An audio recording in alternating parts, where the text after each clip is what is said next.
बंदी छोड़ सतगुरु रामपाल जी परमेश्वर जी की जय हो। परम पिता परमात्मा सारी सृष्टि के रचनहार, कुल मालिक, असंख्य ब्रह्मांडों के स्वामी, जगत गुरु, तीनों लोकों में प्रवेश करके सबका धारण पोषण करने वाले, राजाधिराज, आत्माधार, नाथों के नाथ, देवों के देव महादेव, सर्वेश्वर, महेश्वर, मृत्युंजय, अजरो अमर, आदि अनादि, सनातनी प्रभु, जगत पिता जगदीश्वर, श्री श्री 1008 की उपाधि के वास्तविक अधिकारी, अकाल मूर्त सौद स्वरूपी राम वासुदेव, सर्वगतम ब्रह्म, परम पूज्य, प्रथम पूज्य, परम संत, परम पुरुष, परम धनी, परम दयालु, सत्य कबीर, हक्का कबीर, अल्लाहु कबीर, अल्लाहु अकबर, बाखबर, अल्लाह ताला, जगत के तारणहार, जगत के मुक्तिदाता, जगत के जगन्नाथ, हारे के सहारे, हिंदुओं के राम, मुसलमानों के अल्लाह, सिखों के वाहिगुरु, ईसाइयों के मसीह,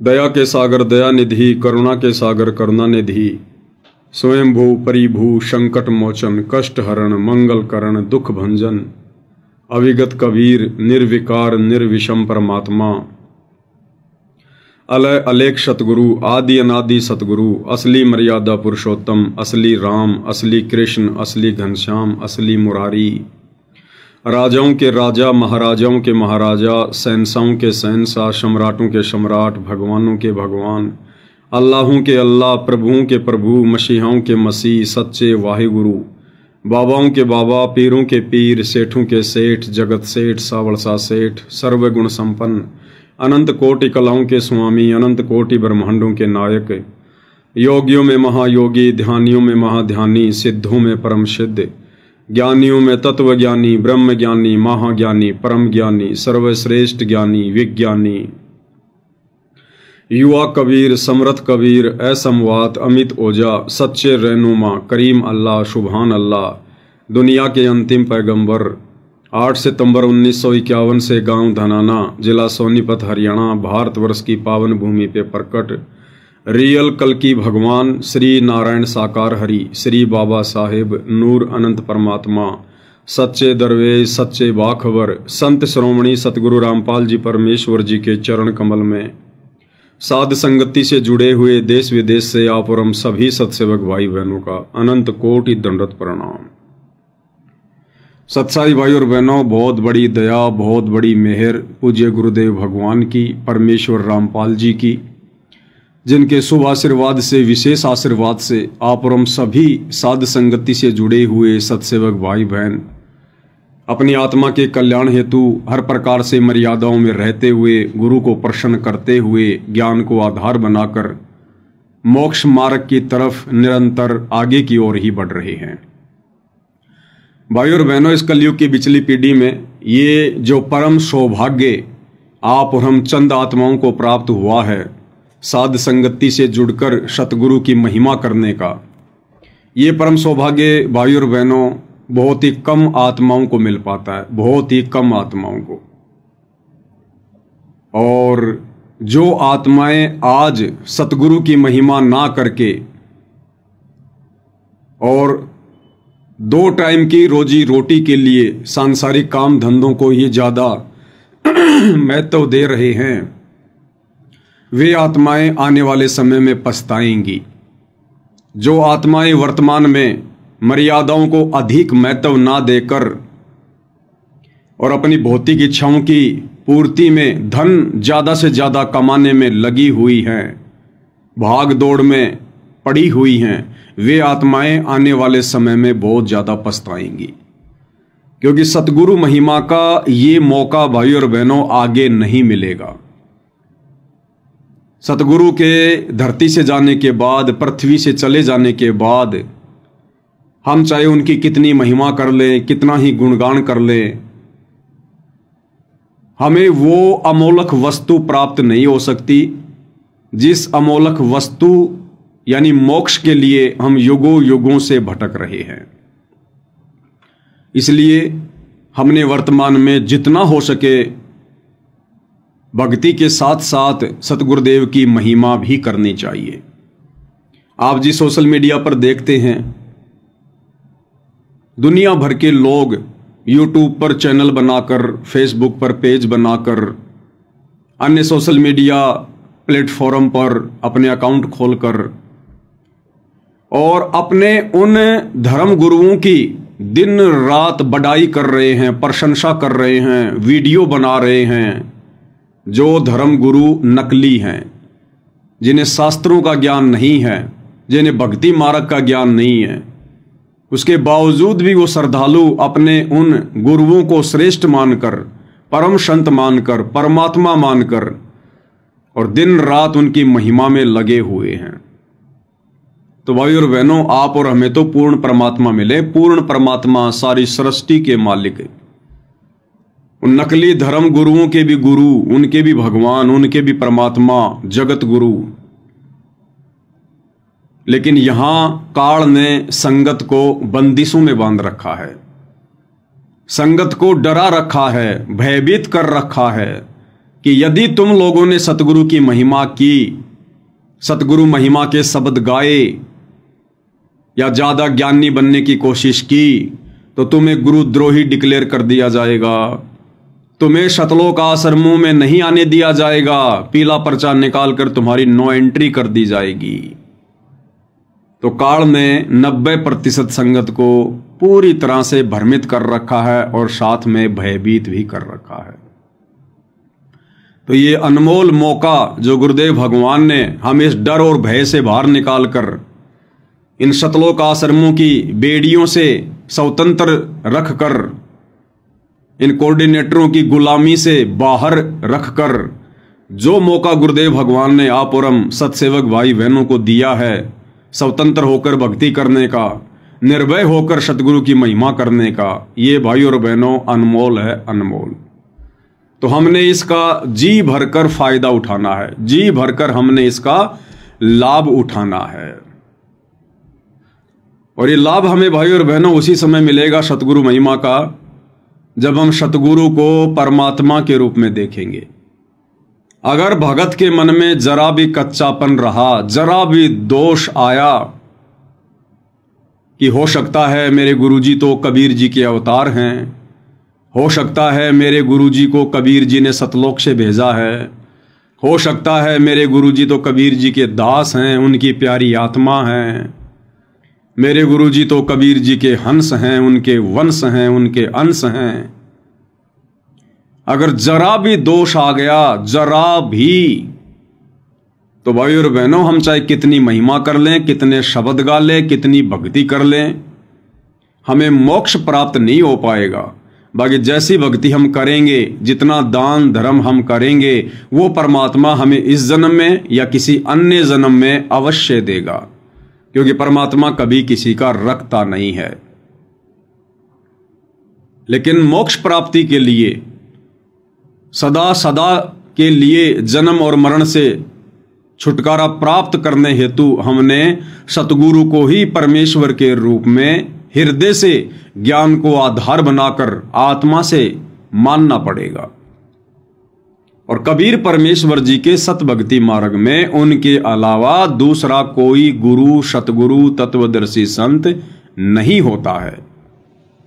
कबीर परमात्मा सतलोक से चलकर वेदों में वर्णित उन परमाणु के आधार पर कबीर परमेश्वर सतलोक से चलकर गति करके स्वयं ही एक मनुष्य के बच्चे के रूप में धरती पर प्रकट होते हैं, लीला करते हैं, चरम दृष्टि को धोखा देते हुए एक आम जन जैसी भूमिका करते हैं। और फिर जब वे अपना तत्व ज्ञान प्रचार करते हैं तो तत्व ज्ञान प्रचार करने का उनका उद्देश्य यही होता है कि इस ज्ञान को आधार बनाकर आत्माएं मेरी पहचान करें। अगर वो परमात्मा जबरदस्ती अपना कोई रूप दिखा देगा, कोई चमत्कार दिखा देगा या मुंह से कह देगा कि मैं कबीर हूं, तो भी हम उन्हें नहीं स्वीकार करेंगे। इसलिए परमेश्वर तत्व ज्ञान का प्रचार प्रसार करते हैं, सृष्टि रचना की जानकारी देते हैं और आत्माओं को इतना विवेकी बनाते हैं, इतना ज्ञानी और दृढ़ बनाते हैं कि समय आने पर आत्माएं यानी भगत अपने गुरु को पहचानने लगते हैं कि हमारे गुरु कोई आम संत नहीं है, माँ के गर्भ से जन्म लेकर आए हुए कोई प्राणी नहीं है, कोई जीव नहीं है, कोई इंसान नहीं है। और ना हम अपने गुरु को कभी सौपन में मानुष मानने की गलती करें। परमात्मा कहते हैं, गुरु मानुष कर जानते वो नर कहिए अंध, वह दुखी संसार में आगे काल के फंदे। जो अपने गुरु को अपना जैसा मानुष मानते हैं, मनुष्य मानते हैं, अपने की तरह मां के गर्भ से जन्म लेकर बाहर आया हुआ एक जीव मानते हैं, कहते हैं वो तो ज्ञानहीन है, वो तो अंधे की श्रेणी में है, उन्हें तत्व ज्ञान नहीं है। और ऐसी आत्माएं पूर्ण सतगुरु से उपदेश लेने के बाद भी वह दुखी संसार में और आगे काल के फंदे। तो भाई और बहनों, पूज्य गुरुदेव भगवान ने हमें इस काल के फंद से बचाने के लिए अपनी जानकारी देने में कि वे स्वयं ही परमात्मा हैं, कबीर देव हैं, हम आत्माओं के लिए सतलोक से चलकर आए हैं, उन्होंने ऐसी कोई भी गुंजाइश नहीं छोड़ी है। 650 साल पहले आदरणीय धर्मदास जी के माध्यम से परमात्मा ने इतना मोटा कबीर सागर लिखवाया, उसमें सारी जानकारी उपलब्ध करवाई, और वर्तमान में अपने सत्संगों में परमेश्वर ने कोई कमी नहीं रखी है संकेत करने में। अब संकेतों को समझने के लायक हमने बनना पड़ेगा, क्योंकि पूज्य गुरुदेव भगवान ने हमें दुनिया से सर्वश्रेष्ठ ये जो ज्ञान है, तत्व ज्ञान, हमें वो प्रदान किया है। बाकी लोगों को तो केवल ज्ञान है, लेकिन गुरुदेव ने हमें जो दिया है वो तत्व ज्ञान है, विशेष ज्ञान है, विज्ञान है।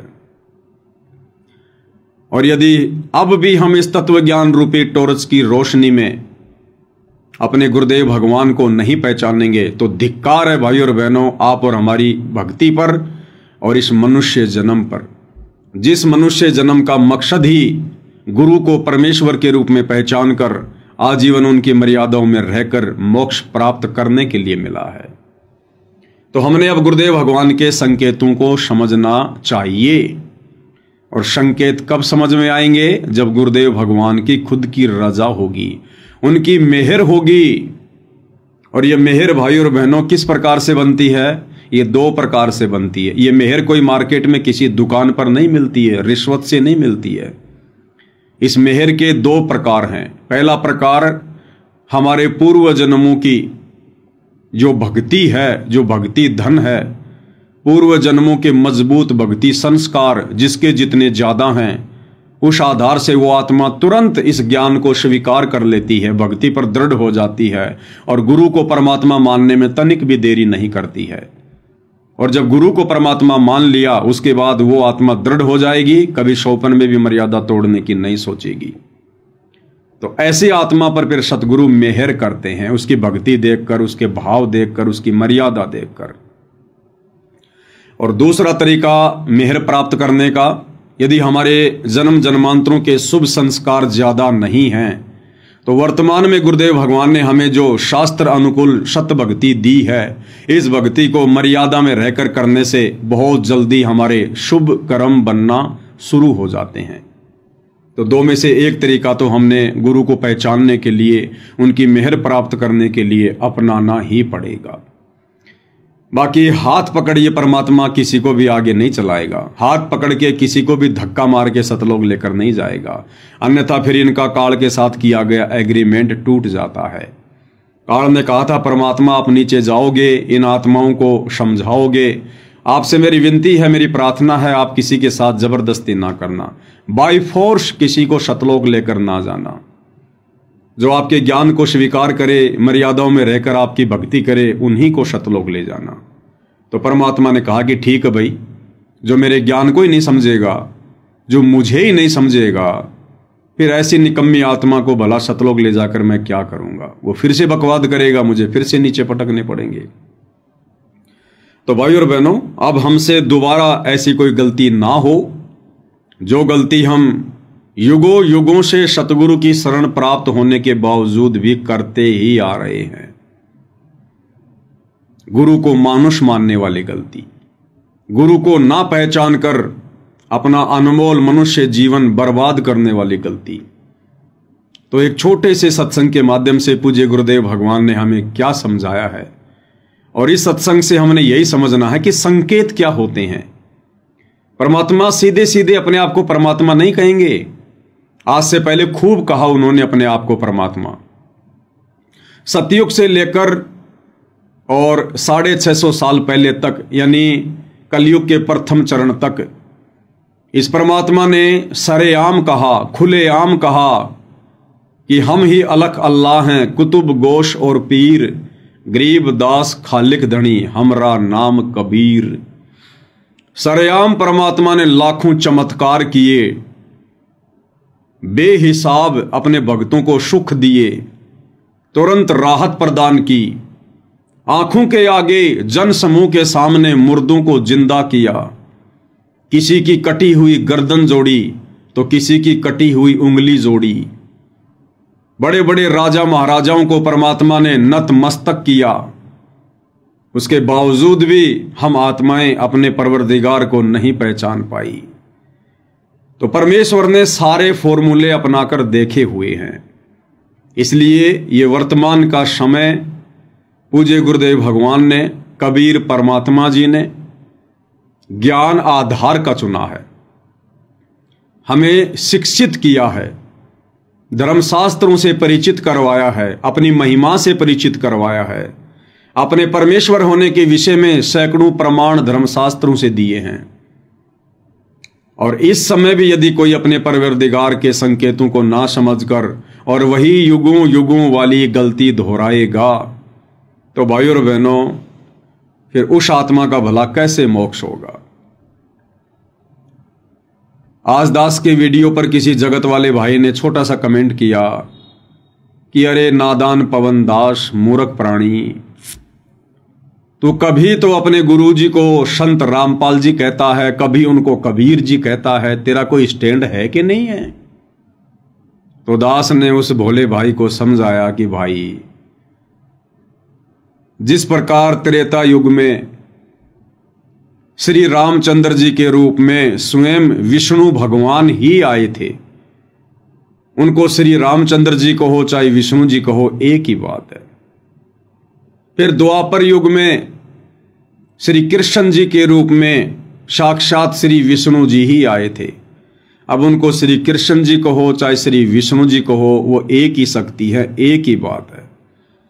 ठीक इसी प्रकार वर्तमान कलयुग की बिचली पीढ़ी में कबीर परमात्मा सतलोक से चलकर 8 सितंबर 1951 को गांव धनाना, जिला सोनीपत, हरियाणा, भारतवर्ष की पावन भूमि पर संत रामपाल जी नाम से स्वयं ही प्रकट है।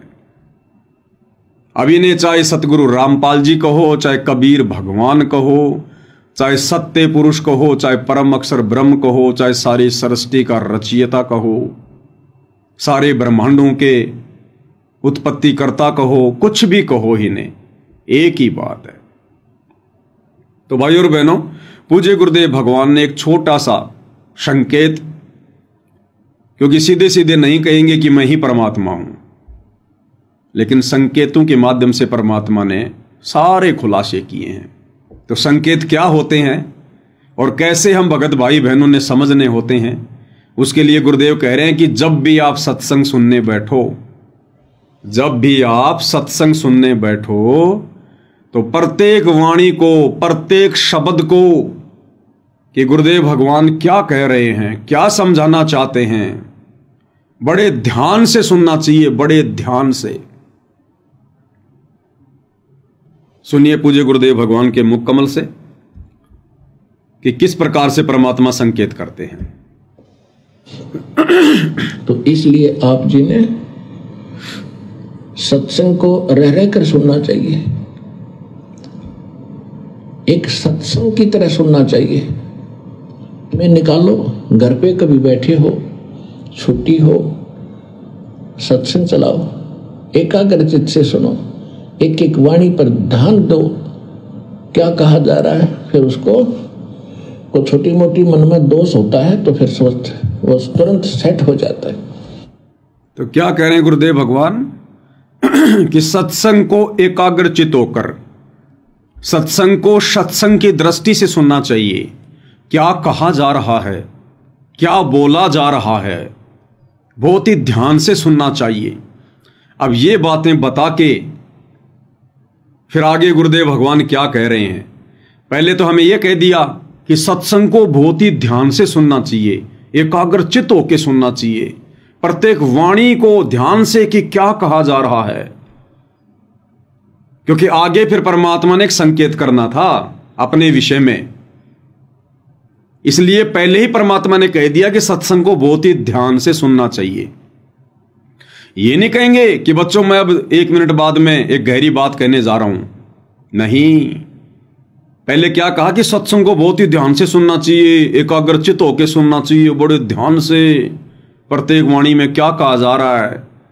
हमारा ध्यान आकर्षित करने के लिए पहले तो परमात्मा ने यह संकेत कर दिया, क्योंकि आगे गुरुदेव ने अपने विषय में बताना है कि वो कबीर परमात्मा कौन है। तो आगे अब क्या कह रहे हैं गुरुदेव। प्रश्न चल रहा है कि वो परमात्मा इस यथार्थ ज्ञान को देने के लिए स्वयं ही आते हैं। ये संकेत कर दिया फिर आगे परमात्मा ने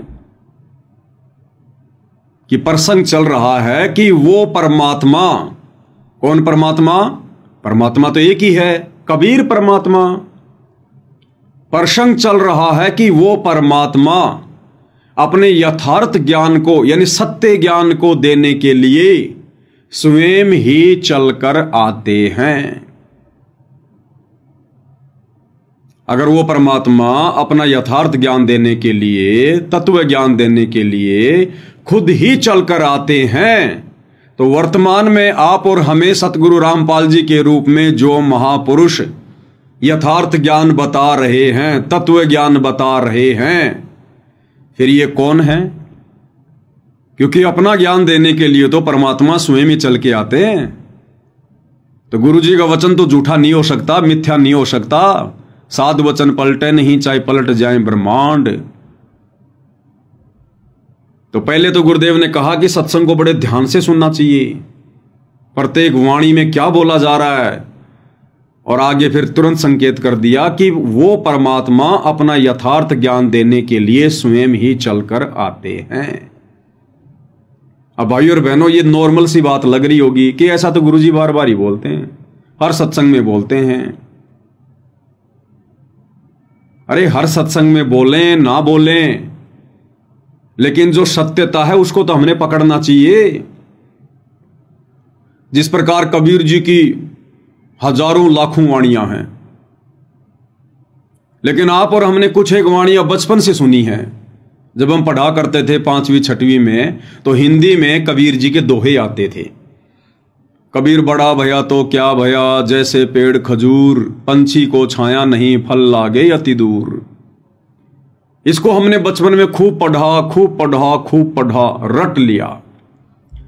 अब वर्तमान में गुरुदेव भगवान की शरण में आए, हम कबीर पंथी बने, तो ये वाणी अब हमें नॉर्मल सी लग रही है। ये वाणी हमें बिल्कुल नॉर्मल सी लग रही है। क्यों? क्योंकि हमने इसको बार बार पढ़ा, बचपन से पढ़ा। अरे भैया, चाहे हमने इसको बचपन से पढ़ा या ना पढ़ा, चाहे बार बार पढ़ा या ना पढ़ा, लेकिन ये वाणी अपने अंदर जो गूढ़ रहस्य, जो ज्ञान छुपा के रखती है, वो तो है। उसको कौन मिटा देगा? इस वाणी के अंदर जो रहस्य है, जो ज्ञान है, क्या हमारे बार बार पढ़ने से, बचपन से पढ़ने से क्या वो कम हो जाएगा?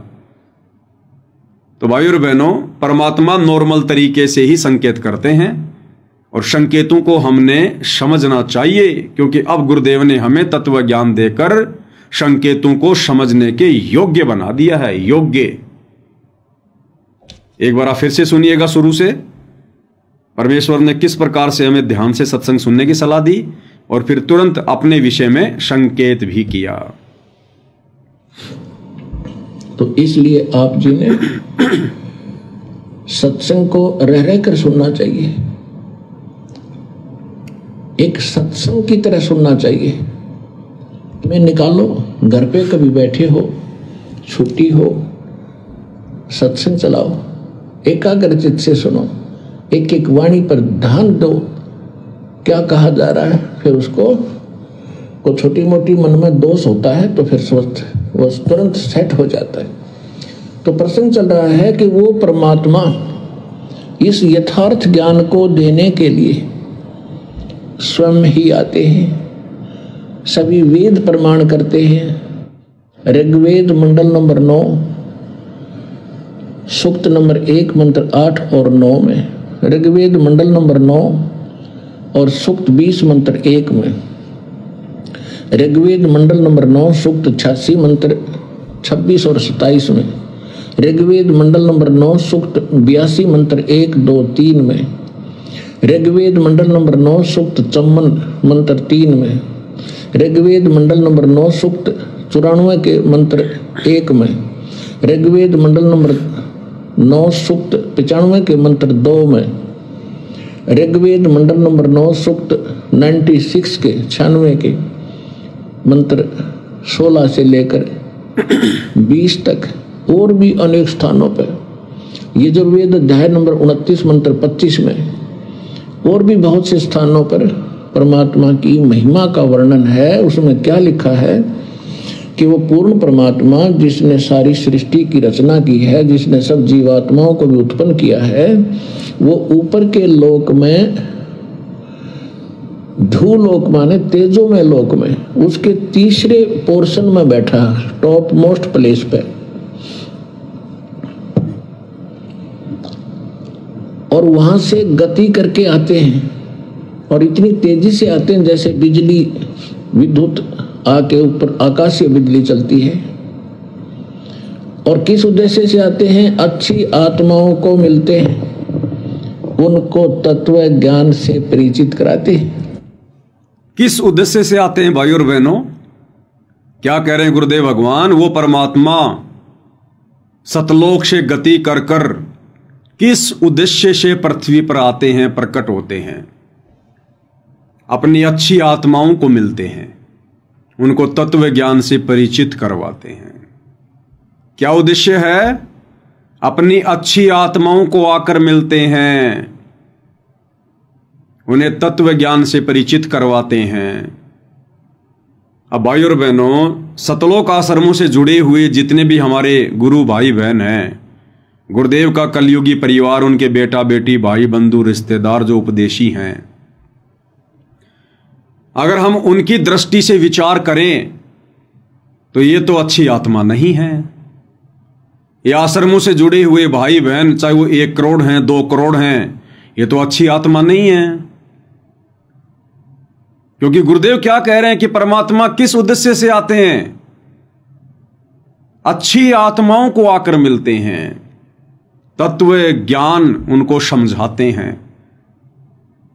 तो इन भाई बहनों को जो आश्रमों से जुड़े हुए हैं, इनको तो विश्वास ही नहीं है कि सतगुरु रामपाल जी ही कबीर जी हैं। तो इनकी तरफ से तो फिर कबीर भगवान धरती पर आया ही नहीं, कबीर भगवान तो धरती पर आता ही नहीं, इनको तो कबीर भगवान मिले ही नहीं। क्योंकि परमात्मा तो कहते हैं कि वो अच्छी आत्माओं को आकर मिलते हैं। तो ये विश्वास तो साध संगति से जुड़े हुए भाई बहनों को हुआ है कि वर्तमान में धरती पर शतलोक से चलकर शह शरीर गति करके सतगुरु रामपाल जी आए हैं 8 सितंबर 1951 को। ये स्वयं कबीर भगवान हैं। तो इस हिसाब से तो आप और हम हैं वो अच्छी आत्माएं, साध संगति से जुड़े हुए भाई बहन, जिनको आज कबीर भगवान आकर मिल चुके हैं। हमें विश्वास हो चुका है। अन्यथा इन आश्रम वाले भाई बहनों को तो विश्वास ही नहीं अभी तक कि सतगुरु रामपाल जी ही कबीर जी हैं, स्वयं परमात्मा हैं। क्योंकि परमात्मा तो आकर अपनी अच्छी आत्माओं को मिलते हैं। तो इनके अनुसार तो कबीर परमात्मा तो दाढ़ी मूंछ वाले हैं। तो भाई और बहनों, ये भी आप और हमारे ऊपर एक बहुत बड़ी रजा, एक बहुत बड़ी दया कि हमें ये बात समझ में आ गई, इस घोर कलयुग में समझ में आ गई, जहां लोग तरह तरह की भ्रमणाओं में फंसे पड़े हैं, भगवान को लेकर, भक्ति को लेकर। दुनिया वालों की तो बात ही क्या करें, जिनको परमेश्वर रामपाल जी ने आकर तत्व ज्ञान समझाना चाहा, जिनको अपनी शरण में लिया, वो भाई बहन भी कबीर जी कौन है, कहां है, इस बात को लेकर पूरी तरह से भ्रमित हैं। इन्हें अभी तक केवल यही पता है कि कबीर जी सतलोक में रहते हैं, कबीर जी के दाढ़ी मूंछ है, और कबीर जी तो 650 साल पहले आए थे। इन आश्रमों से जुड़े भाई बहनों को यह विश्वास नहीं है कि कबीर जी 8 सितंबर 1951 को सतलोक से चलकर आ चुके हैं और वर्तमान में सतगुरु रामपाल जी के रूप में धरती पर प्रकट हैं। इनको इस बात का विश्वास नहीं है, और जब तक ये विश्वास नहीं होगा तब तक भाई और बहनों वो तत्व ज्ञान जो परमात्मा हमें समझाने के लिए आते हैं वो हमें समझ में नहीं आएगा, बिल्कुल भी समझ में नहीं आएगा। जब तक हम अपने गुरु को मानुष मानते रहेंगे ये बात हमें लाख जन्म भी समझ में नहीं आएगी, लाख जन्म भी। एक सत्संग में पूज्य गुरुदेव भगवान ने बिल्कुल क्लियर कर रखा है कि गुरु को मानुष मानने वालों के मन में कभी न कभी दोष आएगा। गुरुदेव ने कहा कि जो यहां भी रहते हैं, जो गुरु के निकट रहते हैं, और यदि उन्होंने गुरु को अपने जैसा ही एक मनुष्य माना तो कभी न कभी उनके मन में दोष आएगा। क्या कह रहे हैं गुरुदेव भगवान? महात्मा बताते हैं, गुरु मानुष कर जानते ते नर कहिए अंधे, ओवे दुखी संसार में आगे यम के फंदे। गुरु को मानुष कर जानते तो ते नर कहिए अंधे, और फिर होवे दुखी संसार में, फिर काल के फंदे। पुणात्मा, हमने गुरु जी को परमात्मा मानना पड़ेगा। परमात्मा मानने से हमारी यह प्रॉब्लम सोल्व होएगी, नहीं तो नहीं हो सकती। क्लियर कर दिया गुरुदेव ने, मेन पॉइंट तो अभी बाकी है। गुरुदेव कह रहे हैं कि पुण्यात्माओं, आपने गुरु को परमात्मा मानना पड़ेगा, तब हमारी ये प्रॉब्लम सोल्व होएगी, नहीं तो नहीं होगी। कौन सी प्रॉब्लम? जन्म और मरण वाली, गधे कुत्ते सूअर बनने वाली। अगर इस प्रॉब्लम को हमने सॉल्व करवाना है तो हमने अपने गुरु को परमात्मा यानी कबीर जी मानना पड़ेगा। ये गुरुदेव भगवान अपने अनेकों सत्संगों में क्लियर कर चुके हैं, लेकिन नादान संगत काल प्रेरित है, ये बात उनके समझ में नहीं आ रही है। और जो अपने गुरु को परमात्मा मानकर भक्ति नहीं करेगा और भले उनके साथ भी रह रहा है, यानी जो दूर बैठकर गुरु को मानुष मान रहे हैं, उनकी तो बात छोड़ो, जो गुरु के 24 घंटे साथ भी रहते हैं और फिर भी गुरु को अपना जैसा मनुष्य मान रहे हैं, उनके मन में भी कभी न कभी दोष आएगा, और दोष आ गया तो वो मोक्ष प्राप्त नहीं कर पाएगा। हम अपने ही जैसा गुरु को मानने, एक मानुष रूप मान करके हम यदि उसके साथ रहेंगे तो कभी ना कभी दोष आपके मन में आएगा। क्लियर कर दिया गुरुदेव ने। यदि हम गुरु को अपने जैसा मानुष मानेंगे और उनके साथ भी रहेंगे तो कभी न कभी मन में दोष आएगा। एक बार फिर से सुन लो क्या कह रहे हैं परमात्मा। अपने ही जैसा गुरु को मानने, एक मानुष रूप मान करके हम यदि उसके साथ रहेंगे तो कभी ना कभी दोष आपके मन में आएगा। क्लियर कर दिया गुरुदेव ने। इसलिए हम सत्सेवक भाई बहन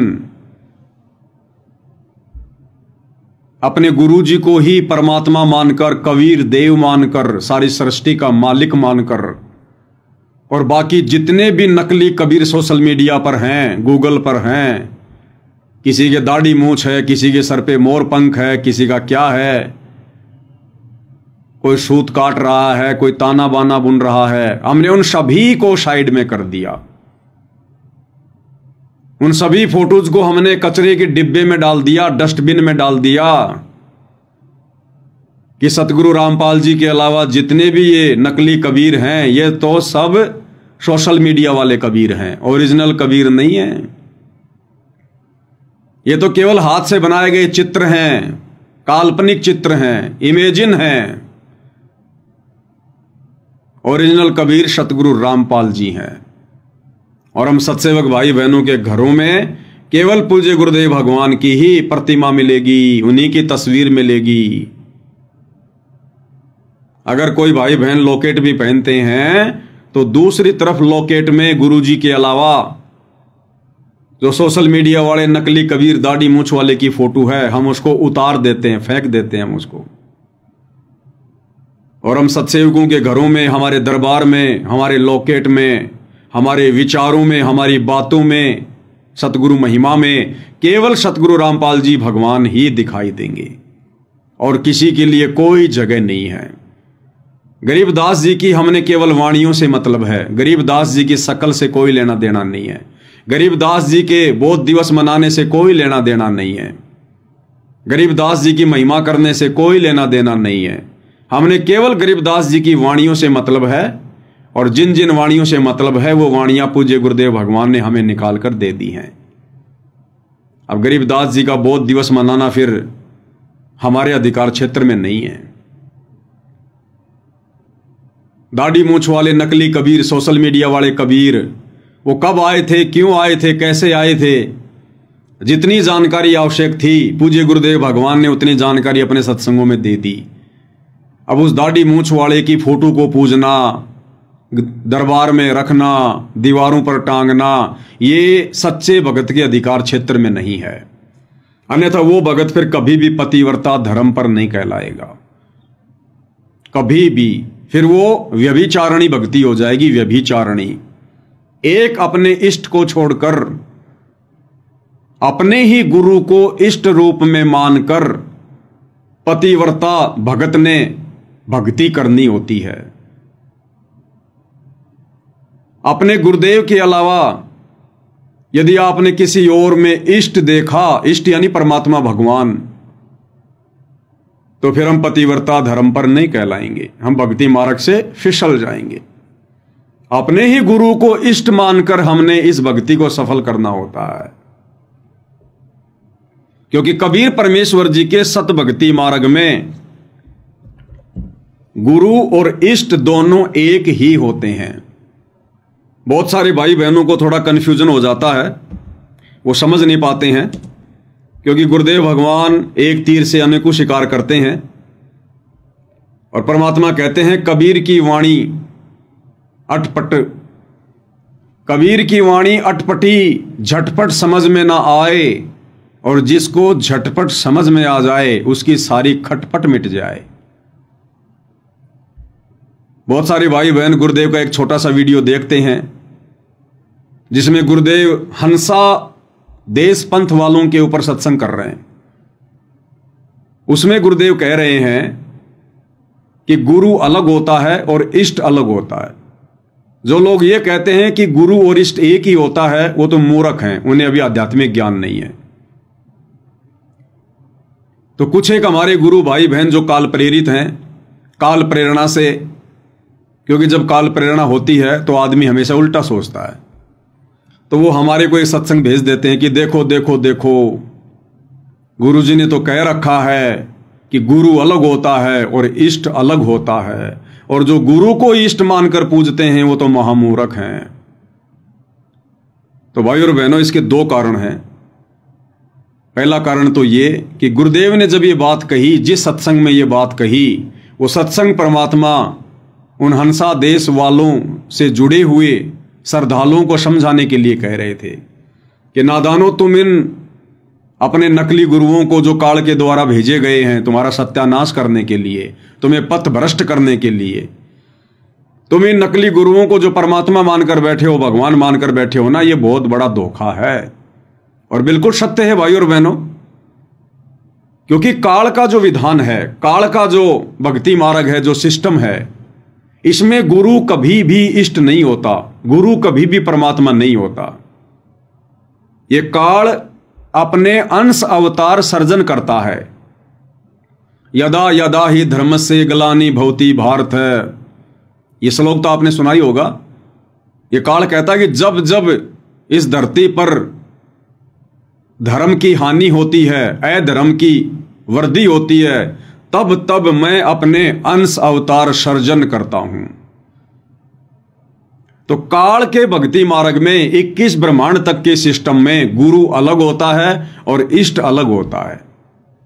लेकिन जब बात आती है कबीर परमात्मा के सत भक्ति मार्ग की, तो कबीर परमात्मा किसी को भी सतलोक से गुरु बनाकर नहीं भेजता है, किसी को भी अपना प्रतिनिधि बना के नहीं भेजता है।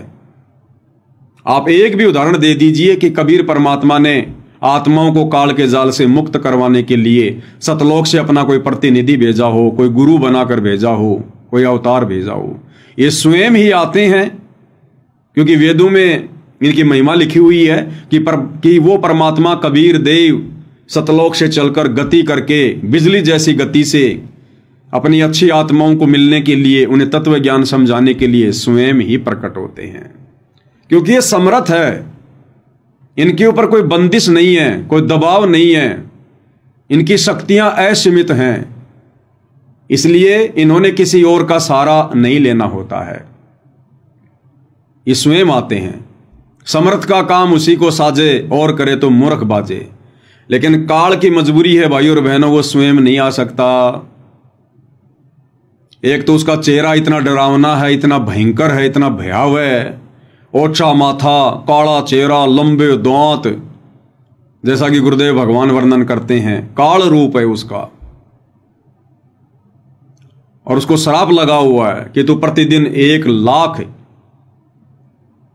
मानव शरीरधारी आत्माओं के सूक्ष्म शरीर से वासना निकालकर, गंध निकालकर तू खाएगा, ये तेरा भोजन है। तो इस डर से भी वो नहीं आता। अगर किसी ने मेरा चेहरा देख लिया, मेरे विधान का किसी को पता चल गया, तो मैं तो भूखा मर जाऊंगा। फिर ये ब्रह्मा विष्णु महेश भी मेरे लिए फिर ये काम नहीं करेंगे। ना ब्रह्मा जी रजोगुण के प्रभाव से उत्पत्ति का कार्य करेगा, ना विष्णु जी सतोगुण के प्रभाव से पालन पोषण का काम करेगा, और ना तमोगुण शंकर जी तमोगुण के प्रभाव से हम इंसानों को किसी भी प्रकार से, किसी भी बहाने से मार मार कर अपने पिता के पास भेजेगा। तो इसकी मजबूरी है, ये स्वयं नहीं आता है, ये अपने अंश अवतार भेजता है। ब्रह्मा विष्णु महेश में प्रेरणा करके ये आत्माएं नीचे भेजता है। लेकिन कबीर परमात्मा के सतभक्ति मार्ग में ऐसा नहीं है। वे सक्षम हैं, समर्थ हैं।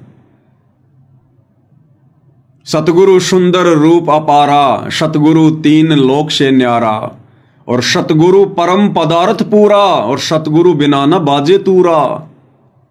सतगुरु के बिना ये भक्ति का बिगुल नहीं बज सकता। सतगुरु बिना न बाजे तूरा, ये भक्ति का बिगुल, ये शंखनाद, 21 ब्रह्मांड इस काललोक में सतगुरु यानी कबीर जी के अलावा दूसरा कोई भी सतभक्ति की शुरुआत नहीं कर सकता, सच नहीं कह सकता, सत्संग नहीं कर सकता। इसलिए परमात्मा स्वयं आते हैं, स्वयं। तो वहां गुरुदेव ने जो बात कही है कि गुरु और इष्ट को एक मानने वाले मूर्ख हैं, वो बात गुरुदेव ने हंसादेश पंथ वालों के लिए कही है।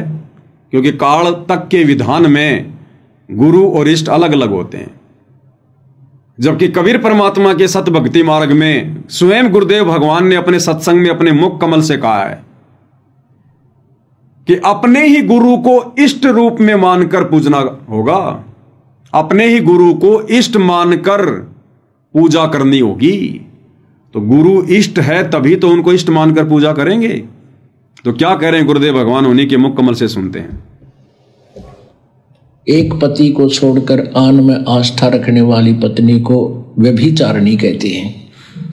तो अपने ही पति से हर इच्छा पूरी हो उसी को पति भर्ता कहते। तो हम जब पति भर्ता पद पर आ जाएंगे तो परमात्मा कहते हैं पति भर्ता जमी पर जो जो धर है पावे, समर्थ झाड़ू देते है ना काटा लग जावे।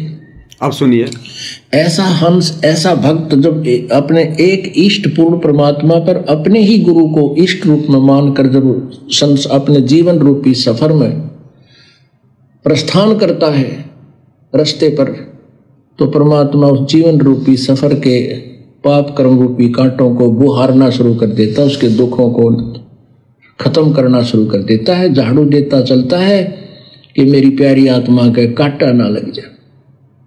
तो क्लियर कर दिया गुरुदेव ने कि ऐसा भगत, ऐसी आत्मा जो अपने ही गुरु को इष्ट रूप में मानकर पूजता है, भक्ति मार्ग पर चलता है, परमात्मा उसके सर्व संकटों का मर्दन करते हैं। तो भाई अब क्या कहोगे आप? फिर तो आपके हिसाब से गुरुदेव भगवान के वचन दोगले हो गए, क्योंकि आप जिस सत्संग को आधार बनाकर भ्रमित हो रहे हैं वो सत्संग ये है। जो संत अपने सतगुरु गुरु को ही इष्ट देव कहते हैं, उनको आध्यात्मिक ज्ञान कुछ भी नहीं है, वो आध्यात्मिक गुरु नहीं हो सकते। ये है वो सत्संग जो गुरुदेव ने हंसादेश पंथ वालों को समझाने के लिए किया था कि जो संत, जो गुरुजन, जो भक्तजन अपने ही गुरु को इष्ट कहते हैं, इष्ट मानते हैं, उनको आध्यात्मिक ज्ञान नहीं है। तो क्या गुरुदेव भगवान को भी आध्यात्मिक ज्ञान नहीं है क्या? जो अभी अभी आपने सुना गुरुदेव के मुख कमल से, जिसमें गुरुदेव कह रहे हैं कि अगर भक्ति सफल करनी है तो अपने ही गुरु को इष्ट रूप में मानकर पूजना पड़ेगा। तो आप लोगों के हिसाब से तो दोगले वचन हो गए। भाई दोगले वचन नहीं है, ये संकेत है, समझने की आवश्यकता है। इसी को तत्व ज्ञान कहते हैं। शब्द सैन सतगुरु की पहचान है, वो पावे अटल सुहाग रे। अब ऐसा ही एक सत्संग और है जो गुरुदेव भगवान ने सन 2000 के आसपास अपने प्रवचन में कहा था कि नाम दीक्षा लेने के बाद अपने घर पर अलमारी में या कहीं भी अपना दरबार लगाओ और वहां पर अपने सतगुरु की और अपने इष्ट की फोटो अवश्य होनी चाहिए। तो ये वचन सुनकर भी बहुत सारे भाई बहन जो साध संगति वालों की भक्ति क्रिया से नफरत करते हैं, काल प्रेरणा से मौका देखकर वो सत्संग हमें भेजते हैं कि देखो देखो देखो ये सत्सेवक तो पागल हो गए। संत रामपाल जी को इष्ट कह रहे हैं, अपने गुरु को इष्ट कह रहे हैं, और गुरु जी कह रहे हैं कि इष्ट अलग होता है और भगवान अलग होता है।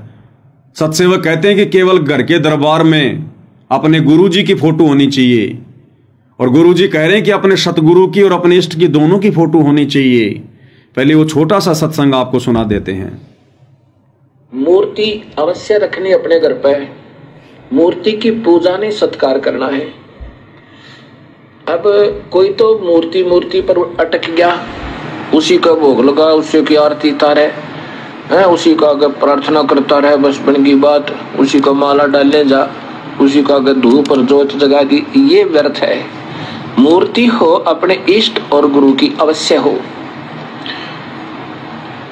और दंडवत प्रणाम करे उनको, सीने से लगा अपने गुरुदेव की मूर्ति को, अपने इष्ट की मूर्ति को। इससे हमारे अंदर विनम्रता और उनके प्रति श्रद्धा बनी रहती है। ऐसा ना करने से भी हम अधूरे रह जाएंगे। केवल मूर्ति ही पूजता रहे, ये कबीर साहब ने खंडन किया। नादानो, तुम केवल मूर्ति पर ही आश्रित हो गए, मंत्र से ही जाप कर नहीं रहे। तो इस पुराने सत्संग में गुरुदेव भगवान ने गुरु को और इष्ट को अलग अलग बता दिया। अब क्यों बताया भाई और बहनों, इसका भी रीजन है, क्योंकि जिस समय सतगुरु रामपाल जी भगवान ने सत भक्ति मार्ग की सन 1994 में शुरुआत की, उस समय कोई भी इस बात को स्वीकार करने योग्य नहीं था कि गुरु ही इष्ट होता है। अगर गुरु जी ये कह दें कि गुरु ही इष्ट होता है, जोर देकर अगर ये बात कहें, वैसे तो कई बार संकेत किया है, लेकिन अगर जोर देकर कहें कि आपने गुरु को ही इष्ट मानना पड़ेगा, तो हम आत्माओं के मन में क्या दोष आता कि गुरु को ही इष्ट मानना पड़ेगा। गुरु यानी हमारे गुरु जी सतगुरु रामपाल जी, जिनसे हमने उपदेश लिया, ये तो हमारे गुरु हो गए। और इष्ट यानी कबीर जी, यानी हमने संत रामपाल जी को ही कबीर जी मानना पड़ेगा। तो ना जाने भाई और बहनों कितने दोष उन आत्माओं के मन में आ जाते। और उपदेश लेने के बाद अपने गुरु जी के प्रति अगर मन में दोष आ गया तो वो आत्मा नाम रहित हो जाती है। इसलिए शुरुआती समय में आप और हमारी बुद्धि के लेवल को देखते हुए कि अभी ये नादान बच्चे संकेतों को समझने के योग्य नहीं हुए हैं, अभी इनको सत्संग सुनने दो, भक्ति पर जैसे भी ये चले इनको चलने दो। अपनी तरफ से गुरुदेव भगवान ने लाभ दे देकर हमारे को भक्ति मार्ग पर चलाया, मीठी गोली दे दे के। कि धीरे धीरे धीरे धीरे सत्संग सुनेंगे, समझ में आएगी, भक्ति बनेगी, ज्ञान योग खुलेगा, तो एक दिन ये खुद ही निर्णय कर लेंगे कि गुरु और इष्ट में कोई अंतर नहीं होता है। तो इसलिए परमात्मा ने शुरुआत में अपने आप को कबीर जी का दास कहा, केवल एक गुरु कहा। स्वयं कबीर भगवान होते हुए भी हमारी छोटी बुद्धि को देखते हुए, और जबकि संकेतों में परमात्मा उन पुराने सत्संगों में ये भी क्लियर करते हैं कि गुरु और इष्ट एक ही होता है। सुनिए, जो बोला रहा सुनो तो के कैसे ये के कौन से भाई फिर बताओ। अब ये ऐसे ऐसे काल हमारा छोरा उग्रवादियों ने पकड़ लिया था और आपकी दया तो बचा महाराज, आप ले आए बचा के, मैं कित बचाया। अकाप गए थे महाराज जी, छोरे खोल के लाए और निखा में कर नो बोला सतगुरु थे, सतगुरु बंदी छोड़ कहने लगे, गुरु जी कहने लगे ये कबीर साहब थे गरीबदास जी, मैं तो उठ के बिना बैठा जानता, मैं कित के लाऊं था। नो बोले नो ना बकाओ हमने, क्योंकि महाराज कहते हैं जो गुरु मानस कर जानते हुए नर कहीं अंध और महादुखी संसार में फिर आ गए यम के फंद। ईश्वर में और गुरु में और इष्ट में कोई अंतर नहीं होता, क्योंकि ये महाराज के देही को सतगुरु कहें, ये सब धुंधर ज्ञान। अगर इस शरीर को ही आप सतगुरु मानते हो और चार दाग आवा नहीं जाको सतगुरु जान। तो क्लियर कर दिया गुरुदेव ने कि गुरु में और इष्ट में कोई अंतर नहीं होता है, क्योंकि देही को सतगुरु कहें यो सब धुंधर ज्ञान, और चार दाग आवे नहीं वाको सतगुरु जान। गुरुदेव भगवान समझा रहे कि नादानो, क्या तुम मेरे इस शरीर को देखकर, जो तुम्हारे जैसा मैंने धारण किया है, ये मनुष्य जैसा शरीर, इस शरीर को देखकर, इस देही को देखकर क्या तुम मुझे अपने जैसा मान रहे हो क्या? देही को सतगुरु कहे यो सब धुंधर ज्ञान, और चार दाग आवे नहीं वाको सतगुरु जान। कि इस शरीर के अंदर है वो इष्ट, वो सतगुरु असली। ये शरीर तो केवल तुम नादानों को ज्ञान समझाने के लिए धारण किया जाता है, ताकि तुम विश्वास कर सको, मेरे पास में आ सको। अरे कबूतर को कोई इंसान पकड़ना चाहेगा, वो पकड़ में आएगा क्या? दूर भागेगा। और कबूतर कबूतर के पास में आ जाएगा, दोनों खेलेंगे आपस में। तो इसी प्रकार भाई और बहनों, ये कबीर परमात्मा हमारे नजदीक आने के लिए सतगुरु का चोला धारण करते हैं, चोला। अन्यथा ये अपने ओरिजिनल रूप में आ जाए, नूरी रूप में आ जाए, तो आप और हम डर के मारे हमारा कलेजा फट जाए। अरे कोई भूत भैरव यदि हमारे आसपास आ जाए तो हमारी टट्टी पेशाब निकल जाती है, शरीर पसीना पसीना हो जाए, अडाटेक हो जाए। कोई भूत भी अगर आ जाए तो, जबकि भूत तो परमात्मा ने किस ब्रह्मांड की सबसे छोटी शक्ति बताई, सबसे छोटी भूत प्रेत। अगर भूत प्रेत भी हमारे सामने आ जाए तो टट्टी पेशाब निकल जाए। तो सोचो, अगर वो कबीर भगवान सर्वशक्तिमान परमात्मा यदि हमारे सामने आ जाए अपने उस वास्तविक वैभव में तो क्या होगा? इसलिए परमात्मा हमारे नजदीक आने के लिए, हमसे बातें करने के लिए, हमें तत्व ज्ञान समझाने के लिए हमारे जैसा चोला धारण करते हैं। ये परमात्मा एक लीला करते हैं, मनुष्य के बच्चे का रूप धारण करके,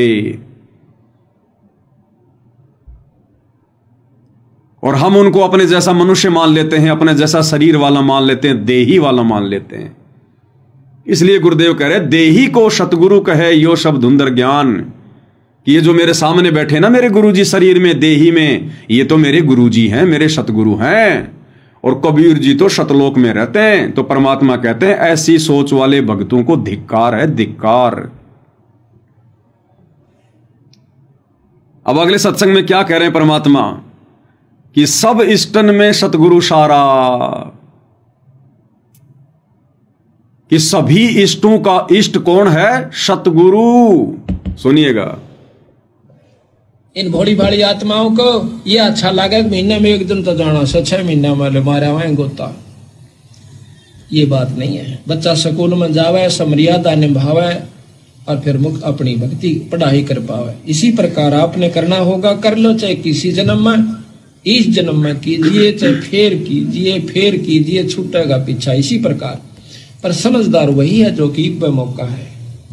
गुरुदेव कह रहे हैं पीछा छूटेगा इसी प्रोसीजर से, चाहे कभी भी कर लेना, किसी भी जन्म में कर लेना, पीछा छूटेगा इसी प्रोसीजर से।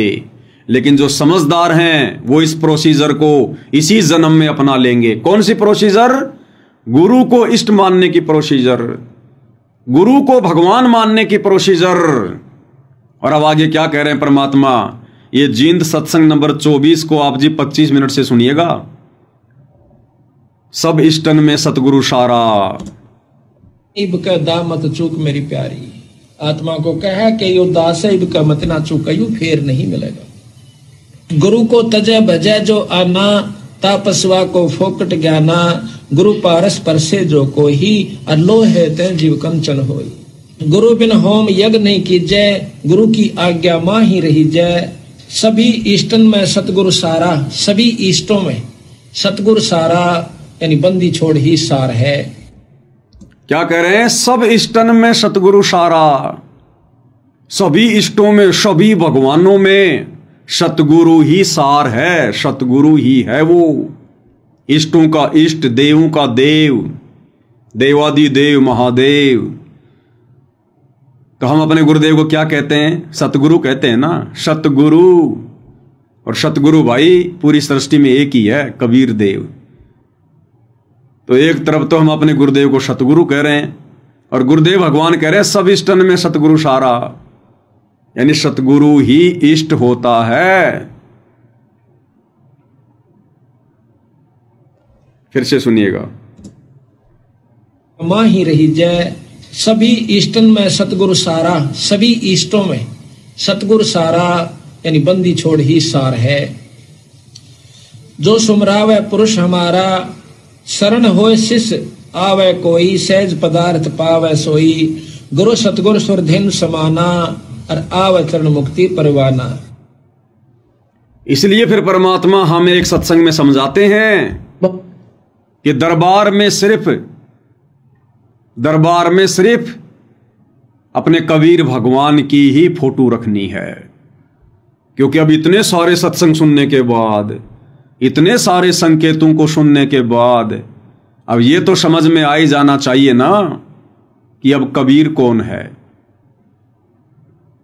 तब गुरुदेव कह रहे हैं कि जिस प्रकार एक पतिव्रता औरत अपने बटुए में, अपने पर्स में केवल अपने पति का ही फोटो रखती है, किसी और का नहीं रखेगी, केवल एक का ही रखेगी, अपने पति का। ठीक इसी प्रकार एक पतिव्रता आत्मा अपने घर पर, अपने दरबार में केवल अपने एक परमात्मा, एक मालिक कबीर जी का ही फोटो रखेगी। क्या कह रहे हैं? ध्यान से सुनिएगा।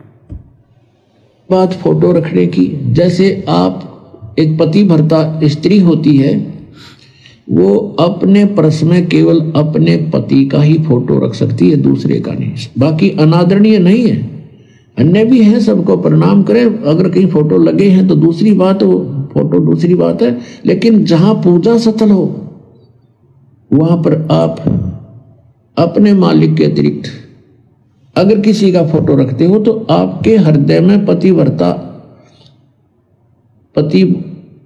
तो नहीं है, वो नहीं है आपके अंदर।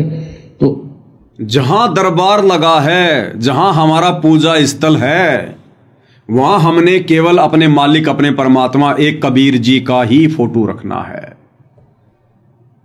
अब जो भाई बहन हमारे पास में छोटे छोटे वीडियो भेजते हैं गुरुदेव के पुराने, जो अभी आपको सुनाया गया, जिसमें गुरुदेव ने कहा कि अपने दरबार में अपने सतगुरु का और अपने इष्ट का फोटो रखना चाहिए, तो वहां तो गुरुदेव ने दो का संकेत कर दिया, क्योंकि उस समय हम इस ज्ञान को समझने के योग्य नहीं थे। हम उस समय अपने सतगुरु को कबीर जी नहीं मान रहे थे। और अब क्या कह रहे हैं गुरुदेव भगवान 2014 के इस सत्संग में कि जो पतिव्रता आत्मा होगी वो अपने पूजा स्थल पर, अपने दरबार में केवल एक अपने मालिक का, एक अपने परमात्मा का, कबीर भगवान का ही फोटो रखेगी। तो बताओ भाई, अगर आप लोग ये समझते हो कि वो कबीर जिसके बारे में गुरुजी कह रहे हैं, वो मालिक, वो परमात्मा, अगर वो कबीर दाढ़ी मूछ वाला है, तो फिर सतगुरु रामपाल जी की फोटो को वहां से हटा दीजिए आप लोग। क्योंकि पूजा स्थल पर, दरबार में तो केवल एक ही फोटो रखने का आदेश दे रहे हैं गुरुदेव, और वो किसका? कबीर जी का। अपना नाम तो ले नहीं रहे गुरुजी। अब कह रहे केवल अपने मालिक, अपने परमात्मा, एक कबीर जी का फोटो रखना है। तो जो भगत भाई बहन दाढ़ी मूछ वाले कबीर को ही कबीर मानते हैं, तो उनको इस सत्संग के आधार से अपने घर से, अपने दरबार से सतगुरु रामपाल जी की फोटो को बाहर निकाल देना चाहिए, क्योंकि आदेश हो गया गुरु जी का। ये लेटेस्ट आदेश है, लेटेस्ट। लेकिन फिर भी आप लोग ऐसा नहीं करेंगे। आपकी आत्मा स्वीकार नहीं करेगी कि हम कैसे अपने गुरु जी की फोटो को बाहर कर सकते हैं, क्योंकि आत्मा को पहचान है अपने परमात्मा की कि मेरा परमात्मा सतगुरु रामपाल जी है, मेरे परमेश्वर, मेरे मालिक सतगुरु रामपाल जी हैं। इसलिए ये आदेश होने के बावजूद भी कि दरबार में केवल एक कबीर जी का फोटो रखना है, फिर भी हम लोगों ने संत रामपाल जी की फोटो लगा रखी है। अरे गुरु जी के आदेश की अवहेलना हो रही भाई। गुरु जी तो केवल एक कबीर जी की फोटो रखने को कह रहे हैं, और तुम साथ में सतगुरु रामपाल जी की भी फोटो रख रहे हो, गुरु गोविंद की फोटो रख रहे हो। तो गुरु जी के आदेशों की धज्जियां क्यों उड़ा रहे हो भाई? एक ही फोटो रखनी है ना। तो ये संकेतों को हमने समझना पड़ेगा। वो कबीर कौन है? वो एक परमात्मा, एक मालिक कौन है? वो एक कबीर सतगुरु रामपाल जी हैं। यही हमारे सतगुरु हैं, यही हमारे गुरु हैं, यही हमारे इष्ट हैं, यही हमारे भगवान हैं, यही तत्वदर्शी संत है। दोबारा सुनिएगा, आप समझ में आएगा भाई और बहनों। बात फोटो रखने की, जैसे आप एक पति भर्ता स्त्री होती है, वो अपने पर्स में केवल अपने पति का ही फोटो रख सकती है, दूसरे का नहीं। बाकी अनादरणीय नहीं है, अन्य भी है, सबको प्रणाम करें। अगर कहीं फोटो लगे हैं तो दूसरी बात, वो फोटो दूसरी बात है, लेकिन जहां पूजा स्थल हो वहां पर आप अपने मालिक के अतिरिक्त अगर किसी का फोटो रखते हो तो आपके हृदय में पतिव्रता तो नहीं है। तो अब वो एक मालिक कौन है? आ गया समझ में? वो एक कबीर कौन है? एक परमात्मा कौन है? सतगुरु रामपाल जी। और अब गुरुदेव आदेश दे रहे हैं कि अपने मालिक के अलावा, अपने पति के अलावा यदि आप किसी और की फोटो रखते हो अपने पूजा स्थल पर, अपने दरबार में, तो फिर आपके अंदर वो पतिव्रता धर्म नहीं है। इसलिए हम सत्सेवक भाई बहन गुरुदेव के इशारों को समझकर और अपने घर के दरबार में, अपने पूजा स्थल पर केवल ओरिजिनल कबीर, जिंदा कबीर सतगुरु रामपाल जी का ही फोटो रखते हैं। दाढ़ी मूछ वाले, सोशल मीडिया वाले, गूगल वाले नकली कबीर का फोटो नहीं रखते, गरीबदास जी का फोटो नहीं रखते, आदरणीय राम देवानंद जी का फोटो नहीं रखते, पंडित चिदानंद जी का फोटो नहीं रखते। वो 5-5 फोटोएं जो आती हैं, इस कोने में गरीबदास जी, इस कोने में कबीर जी, इस कोने में आदरणीय राम देवानंद जी, इस कोने में पंडित चिदानंद जी, और बीच में सतगुरु रामपाल जी। हम उस फोटो को नहीं रखते। हम महाभारत की द्रौपदी वाली भक्ति नहीं करते जिसके 5-5 पति हों। हम पतिव्रता पद की भक्ति करते हैं, और पतिव्रता आत्मा केवल अपने घर पर, अपने दरबार में, अपने घर में, अपने घट में केवल एकमात्र अपने इष्ट, अपने सतगुरु, अपने भगवान कबीर का ही फोटो रखेगी। और वो कबीर कौन? सतगुरु रामपाल जी कबीर। क्या कह रहे हैं परमात्मा? वो नहीं आपके अंदर, तो वो पतिव्रतापन नहीं होने से भगवान रुष्ट होगा। तो इसलिए हमने अपने पूजा स्थल पर केवल अपने ही उस पति का, यानी कबीर जी का, परमेश्वर का, मालिक का फोटो ही रखना है। बाकी रही बात कि अब बताओ, गुरुदेव का तो आदेश केवल एक ही फोटो रखने का है, कबीर जी की फोटो रखने का। तो फिर सतगुरु रामपाल जी की फोटो हटा दो भाई। अगर आप दाढ़ी मूछ वाले नकली कबीर को कबीर मान रहे हैं तो केवल एक कबीर की फोटो रखने का आदेश है। फिर सतगुरु रामपाल जी की फोटो क्यों रख रखी आप लोगों ने? तो भाई और बहनों, ये हैं वो संकेत। कुछ एक भाई बहन कहते हैं कि पवनदास कौन होता है सत्संगों का निष्कर्ष निकालने वाला। क्योंकि हम लोग जो हेडलाइन डालते हैं ना इन वीडियो में, शॉर्ट वीडियो में, कि सत्संगों का सार, वीडियो नंबर इतना, वीडियो नंबर इतना, तो आश्रमों से जुड़े भाई बहन कहते हैं कि ये कौन होता है सत्संगों का सार निकालने वाला। अरे भैया, हम तो कुछ नहीं होते सत्संगों का सार निकालने वाले। परमात्मा आशीर्वाद देकर निकलवा रहे हैं ताकि ये बात हमारे समझ में आ जाए, हमारी दुर्गति होने से बच जाए। और इसीलिए भाई और बहनों, परमात्मा ने लास्ट में एक ही बात कहकर छोड़ दी कि कोटि ज्ञान का एक मूल है, एक ही अर्थ है, अपनी सुरत ठिकाने राख। सुनिए गुरुदेव के मुख से। कृप सनकादिक सेवन कर सुख दे बोले साख। भाई कोट ग्रंथ का अर्थ है तू सुरत ठिकाने राखो।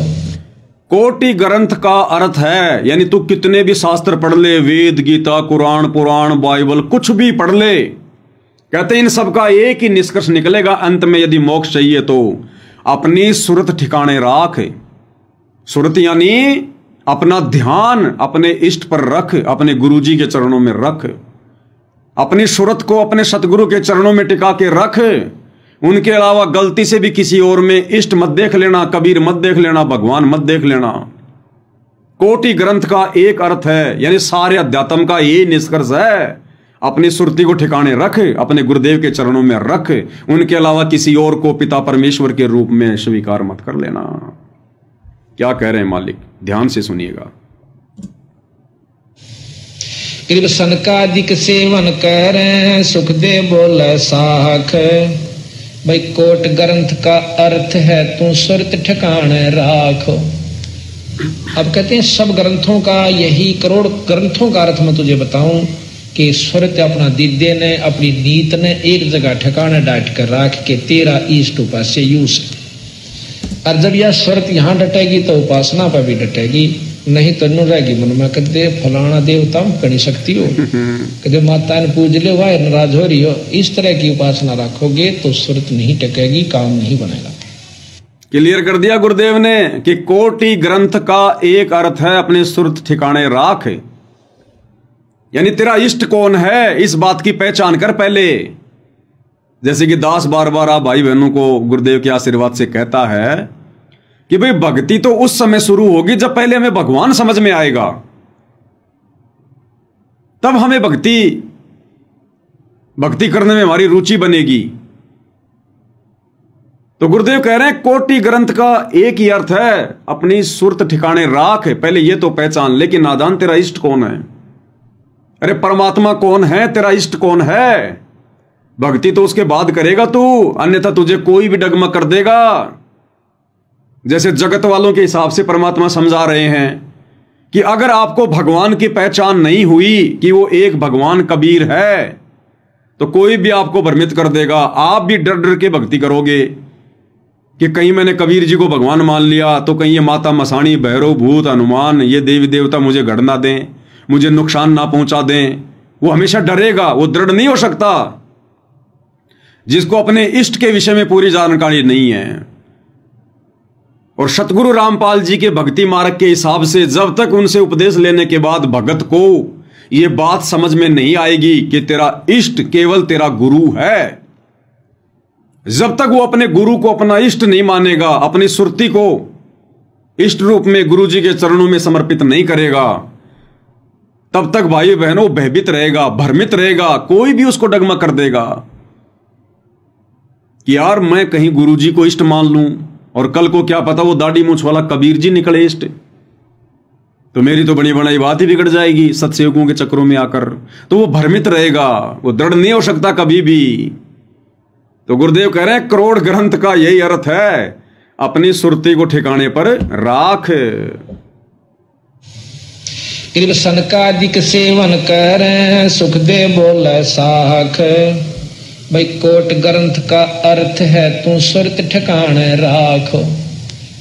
अब कहते हैं सब ग्रंथों का यही, करोड़ ग्रंथों का अर्थ मैं तुझे बताऊं कि सुरत अपना दिद्य ने, अपनी नीत ने एक जगह ठिकाने डाट कर राख के तेरा इष्ट उपास्य यूस। और जब यह सुरत यहाँ डटेगी तो उपासना पर भी डटेगी, नहीं तो नु रहेगी मन में कदे फलाना देवता कड़ी शक्ति हो, कदे माता ने पूज ले हुआ नाराज हो रही हो। इस तरह की उपासना रखोगे तो सुरत नहीं टकेगी, काम नहीं बनेगा। तो भाई और बहनों, ये सुरती ठिकाने आई है गुरुदेव के आशीर्वाद से, साध संगति से जुड़ने के बाद। और जब हमारी सुरती ठिकाने लगेगी, हमें इतना दृढ़ विश्वास होगा कि हमारा इष्ट हमारा गुरु ही है, हमारे गुरु के अलावा दूसरा कोई कबीर धरती पर नहीं है, उसके बाद फिर परमात्मा ने एक सत्संग में बताया, फिर तुम्हारी भक्ति बनेगी। गुरुदेव कह रहे हैं जिस दिन आपको यह विश्वास हो जाएगा कि यह मार्ग सच्चा है और दूसरा कोई रास्ता नहीं है, उसके बाद आपकी मर्यादा टूटेगी नहीं। और यह विश्वास होगा कब? जब हमें पहले अपना इष्ट समझ में आएगा, जब हमें अपने गुरुदेव पर, अपने इष्ट पर अंधविश्वास होगा, ब्लाइंड फेथ होगा। कहे कबीर सुनो भाई साधो मैं तो हूं विश्वास में। तो क्या कह रहे हैं परमात्मा? उसके बाद फिर तुम्हारी मर्यादा 100 में भी नहीं टूटेगी। पूरे ब्रह्मांड को एक संत बहुत है जो सत उपदेश देने वाला। कबीर साहब कहते हैं सिद्ध तारा पिंड आपना और साधु तारा खंड, सो तो सतगुरु जानिए जो तारे देव ब्रह्मांड। पूरे विश्व को एक ही संत होता बहुत नाम देने का, क्योंकि नाम देना अपने, जब ये विश्वास हो जाएगा मार्ग सही है और दूसरा रास्ता नहीं है, तो कोई भी नियम भंग नहीं हो, कोई नियम भंग नहीं हो, एक नाम देगा डेट का भजन करे, इसी से बेड़ा। जब ये विश्वास हो जाएगा कि इस मार्ग के अलावा दूसरा कोई मोक्ष मार्ग नहीं है, दूसरा कोई रास्ता नहीं है, तो फिर हमारी मर्यादा कभी टूटेगी नहीं, हमें कोई डगमग कर ही नहीं पाएगा। और भाई और बहनों, इस मार्ग पर तो विश्वास तब होगा जब पहले इस मार्ग को चलाने वाले पर विश्वास होगा, तब इस मार्ग पर विश्वास होगा। तो ये दया गुरुदेव भगवान ने हम सत्सेवक भाई बहनों के ऊपर बख्शी है। और यहां तो गुरुदेव संकेत ही करेंगे, संकेत ही करेंगे। ये तत्व ज्ञान गुरुदेव ने इसीलिए दिया कि संकेतों को हम समझ सकें। तो एक विशेष संदेश के अंदर परमात्मा ने क्या संकेत किया है, यह विशेष संदेश है। और इसमें गुरुदेव भगवान क्या कह रहे हैं कि या तो भगवान है कबीर साहिब, या मेरे गुरु भगवान, या गरीबदास जी, और चौथा दास रामपाल दास। तो क्या 4 भगवान हो गए क्या? पहले गुरुदेव की मुकम्मल से सुनिए भाई और बहनों। जय सतगुरु की संगत करते ये सकल कर्म कट जाए, ये कोई झंझट नहीं करना पड़ता। अमरपुरी पर आसन होते सतलोक में, जहां कोई कष्ट नहीं, जहां दुख ना चाहे। तो दास ये कहे, सुनिए, कि या तो भगवान कबीर साहब मेरे गुरु भगवान और गरीबदास, 3, और चौथा दास। इनके अतिरिक्त वर्तमान में दास के अतिरिक्त विश्व में किसी के पास ना वेद ज्ञान, ना गीता ज्ञान, ना कुरान और बाइबल ज्ञान, किसी को किसी प्रकार का ठीक ज्ञान नहीं। इसको कोई कहे यह मान बढ़ाई करता है, उसकी अपनी समझ है, अपनी सोच है, लेकिन यह 100% सच्चाई है। तो who is Guru, who is सतगुरु और हु इज गॉड, ये आप अच्छी तरह समझ चुके हो बच्चों। परमात्मा आपको इतना दृढ़ कर दे जैसे सम्मन की ओर से उठे, आप इतने दृढ़ हो जाओ, गरीब महिमा की जय संत की, तन मन धन सब दे, सिर मांगे टाला नहीं, मोर ध्वज लग गए। किसकी महिमा करनी है? गरीब महिमा कीजे संत की, तन मन धन सब दे, और सिर मांगे टाड़ा नहीं, यानी इनकार नहीं करना। उदाहरण के लिए राजा मोर ध्वज लख ले। तो किसकी महिमा करनी है? संत की। या कबीर की महिमा के लिए नहीं कहा, या गरीबदास जी की महिमा के लिए नहीं कहा, यहां अपने मुंह बोले गुरु की महिमा के लिए नहीं कहा। महिमा कीजिए संत की। तो वर्तमान में धरती पर जिंदा संत कौन है? तो सत्सेवक भाई बहन क्या कर रहे हैं? गलत कर रहे हैं क्या अपने गुरु की महिमा करके? और शुरू में गुरुदेव ने क्या संकेत कर दिया कि दास अगर ये कहे कि या तो भगवान कबीर साहिब, मेरे गुरु जी गरीबदास जी, और चौथा ये दास, इनके अलावा धरती पर किसी के पास पूरा ज्ञान नहीं, संपूर्ण ज्ञान नहीं, आध्यात्मिक ज्ञान नहीं। इसको चाहे मान बढ़ाई समझो, चाहे अभिमान समझो, ये तुम्हारी अपनी सोच के ऊपर है। अब भाई और बहनों, या परमात्मा ने चार भगवान बता दिए, या तो भगवान कबीर साहब, या मेरे गुरुजी, या गरीबदास जी, या चौथा ये दास, यानी चौथा गुरुदेव अपने लिए कह रहे हैं। एक बार फिर से सुनिएगा, फिर हम इसका विश्लेषण करेंगे। जय सतगुरु की संगत करते ये सकल कर्म कट जाए, ये कोई झंझट नहीं करना पड़ता। अमरपुरी पर आसन होते सतलोक में, जहां कोई कष्ट नहीं, जहां धूप ना छाए। तो दास ये कहे कि या तो भगवान कबीर साहब मेरे गुरु भगवान और गरीबदास, और चौथा दास, इनके अतिरिक्त वर्तमान में दास के अतिरिक्त विश्व में किसी के पास ना वेद ज्ञान, ना गीता ज्ञान, ना कुरान और बाइबल ज्ञान। तो गुरुदेव ने यहां अपने आप को चौथे नंबर पर रखा है। पहले नंबर पर कबीर साहब को, दूसरे नंबर पर अपने मुंह बोले गुरुदेव को, तीसरे नंबर पर गरीबदास जी को, और चौथे नंबर पर अपने आप को। अब जो भाई ये कहते हैं कि भाई पवन दास कौन होता है, सत्संगों का सार निकालने वाला, तो भैया मैं 5-10 मिनट रुक जाऊं, आप लाइव देख रहे हैं तो आप निकाल के दे दो, कमेंट्स कर दो, देखिए इस बात का क्या रहस्य है। गुरुदेव ने स्वयं परम शक्ति होते हुए अपने आप को चौथे नंबर पर क्यों रखा? आप निष्कर्ष निकाल के दे दो भाई, मैं तो रुक जाता हूं 5-10 मिनट, कोई दिक्कत नहीं है। तब तक आप सोच लो, समझ लो, निष्कर्ष निकाल लो भाई। तो परमेश्वर ने, गुरुदेव भगवान ने अपने आप को चौथे नंबर पर क्यों रखा, जबकि ये तो फर्स्ट नंबर पर होने चाहिए। बाकी 3 तो रिजेक्ट हैं, वो भगवान नहीं है। वो अपने समय पर भगवान हो सकते हैं। 650 साल पहले कबीर जी आए दाढ़ी मूछ वाले रूप में, वो उस समय के भगवान हो सकते हैं। 350 साल पहले गरीबदास जी आए, वो उस समय के भगवान तत्वदर्शी संत हो सकते हैं। और पूज्य परमेश्वर रामपाल जी ने जो भूमिका निभाई गुरु शिष्य की, उनके मुंह बोले गुरु आदरणीय रामदेवानंद जी, वो अपने स्तर पर भगवान हो सकते हैं। उनकी संगत के लिए, जो उनके भगत थे, उनके लिए वो भगवान हो सकते हैं, अध्यात्म के जानकार हो सकते हैं। लेकिन वर्तमान 13वें पंथ के पंथियों के लिए, सतगुरु रामपाल जी परमेश्वर जी के फॉलोवर्स के लिए, वो तीनों रिजेक्टेड हैं, रिजेक्टेड। हमारे लिए केवल हमारे पूज्य गुरुदेव भगवान ही एकमात्र परमेश्वर हैं, परम शक्ति हैं। और हैं भी,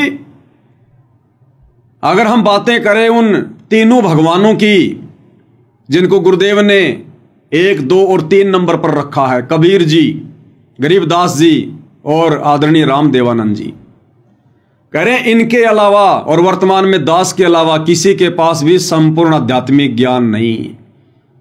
लेकिन भाई और बहनों, आज आप और हम ये सीना ठोक कर कह सकते हैं, इस तत्व ज्ञान को आधार बनाकर कह सकते हैं, भले ही 650 साल पहले स्वयं सतगुरु रामपाल जी ही कबीर नाम से आए थे, लेकिन जो भूमिका उन्होंने की, उस आधार से हमें यह कहने में जरा भी संकोच नहीं होना चाहिए कि उस समय संपूर्ण ज्ञान उनके पास भी नहीं था।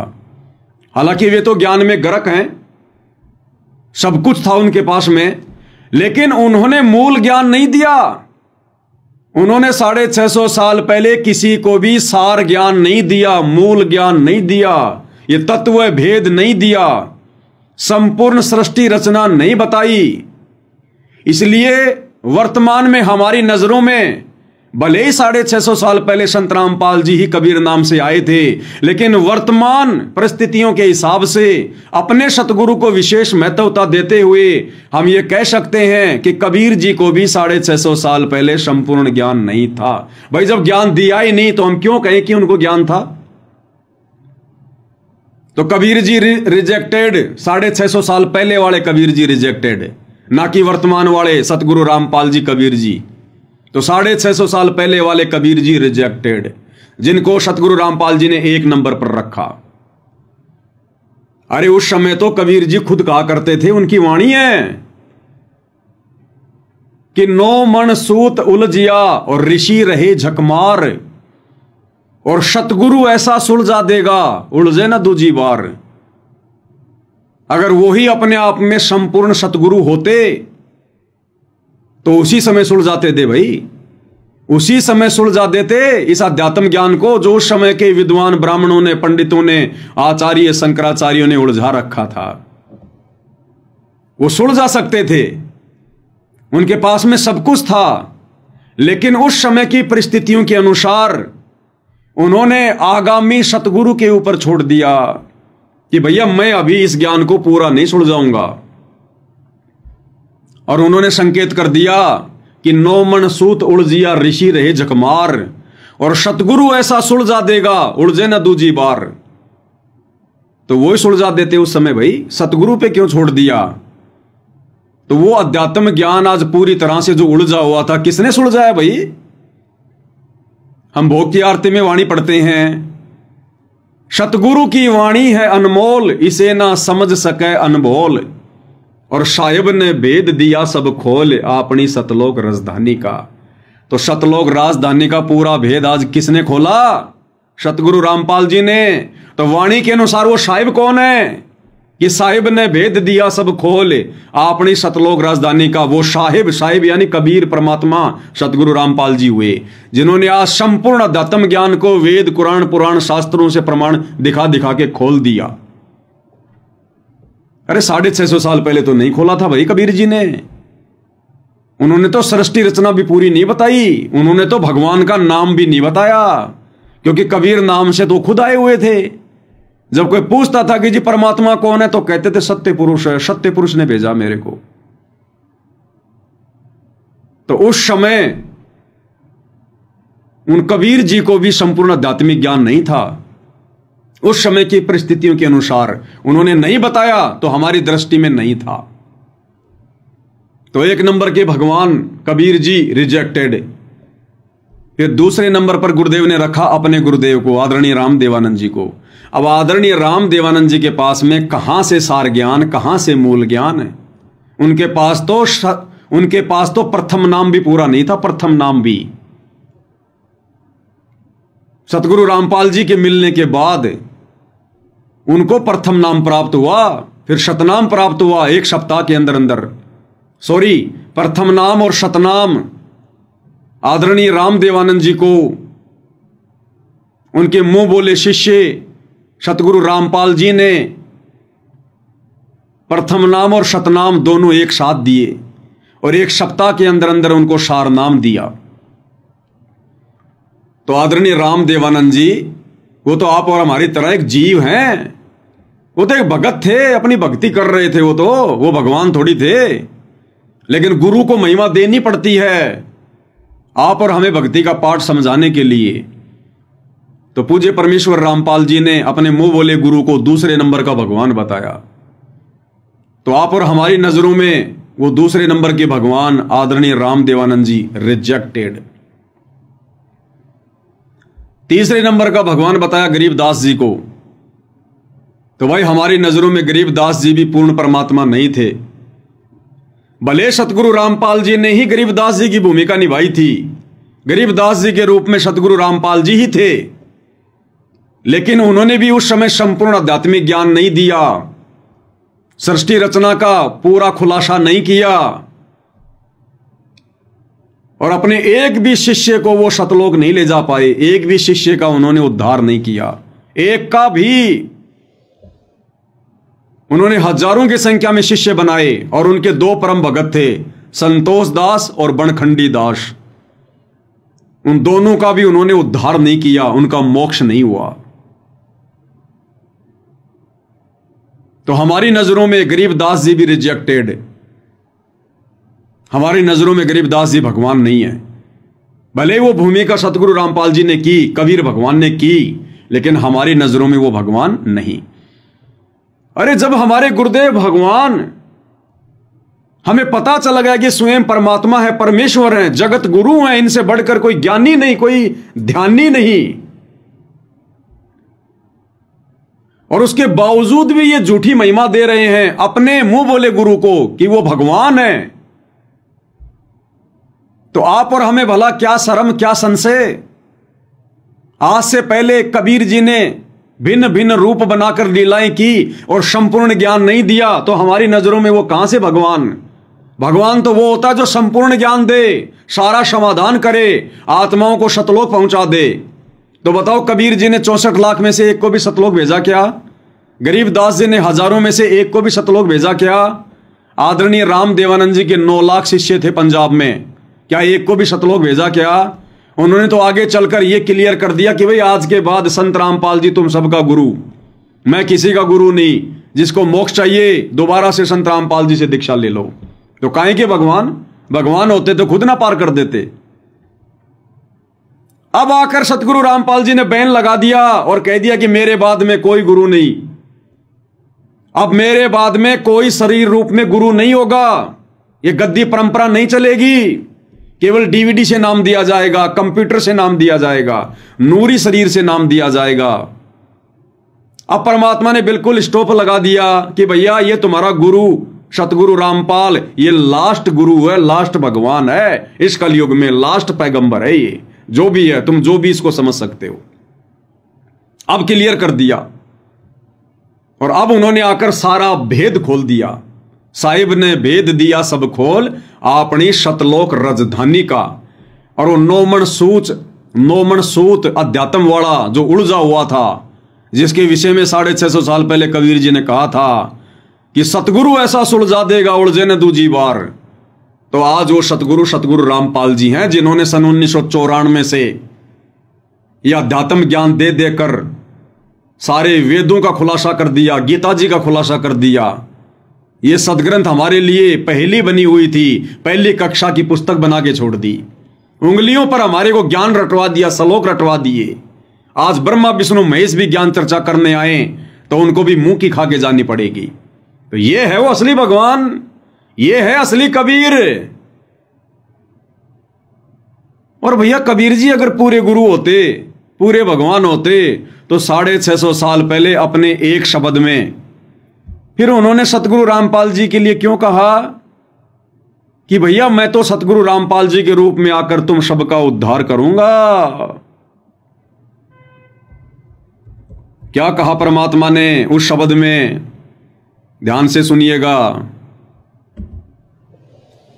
मन मान जा बुढ़ापा आवेगा, मन मान जा बुढ़ापा, मन मान जा बुढ़ापा आवेगा, मन मान जा बुढ़ापा, बिना भजन तेरी होवे दुर्गति, तो बड़ा पछतावेगा, मन मान जा बुढ़ापा आवेगा, मन मान जा बिना भजन बड़ा पछतावेगा, मन मान जा बुढ़ापा आवेगा, मन मान जा बुढ़ापा। ये कबीर जी का शब्द है। 650 साल पहले कबीर जी ने यह शब्द गाया था। और इसके लास्ट के चौपाई में कबीर जी ने क्या कहा? कबीर जी ने क्लियर कर दिया कि भैया ये संपूर्ण ज्ञान, संपूर्ण आध्यात्मिक ज्ञान, ये नौमन सूत आध्यात्मिक ज्ञान जो नकली धर्म गुरुओं ने काल प्रेरणा से उलझा रखा है, यानी भक्ति मार्ग से सबको भ्रमित कर रखा है, क्लियर कर दिया अगली चौपाई में कि वो कौन सुलझाएगा, कब सुलझाएगा, और मैं कबीर कब आऊंगा दोबारा से, और किस नाम से आऊंगा? संत रामपाल जी के नाम से आऊंगा। 650 साल पहले क्लियर, लास्ट की चौपाई में। अब आप सुनिएगा क्या कह रहे हैं कबीर जी 650 साल पहले। भाई जल्दी ले ले नाम गुरु का, तुझे मनुष्य जन्म मिल जाएगा। कि नादानो, तुम फटाफट जो गुरु रूप में मैं आया हुआ हूं, जल्दी ले ले नाम गुरु का, मेरे से जल्दी जल्दी नाम ले लो, तुम्हें मनुष्य जन्म मिल जाएगा। उस कलयुग की पिछली पीढ़ी तक मैं तुम्हारी बैटरी चार्ज कर दूंगा और तुम्हें बार बार मनुष्य जन्म मिलते रहेंगे। भाई जल्दी ले ले नाम गुरु का, तुझे मनुष्य जन्म मिल जाएगा। और फिर क्या होगा? संत राम पाल तेरा सतगुरु आके तन फिर भक्ति दरड़ावेगा।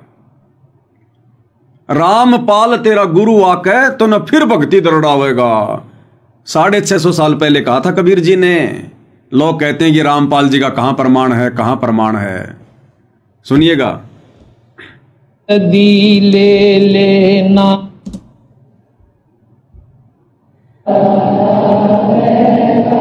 जल्दी ले ले नाम गुरु का, तुझे मनुष्य जन्म मिल जावेगा। जल्दी ले ले नाम गुरु का, तुझे मनुष्य जन्म मिल जावेगा।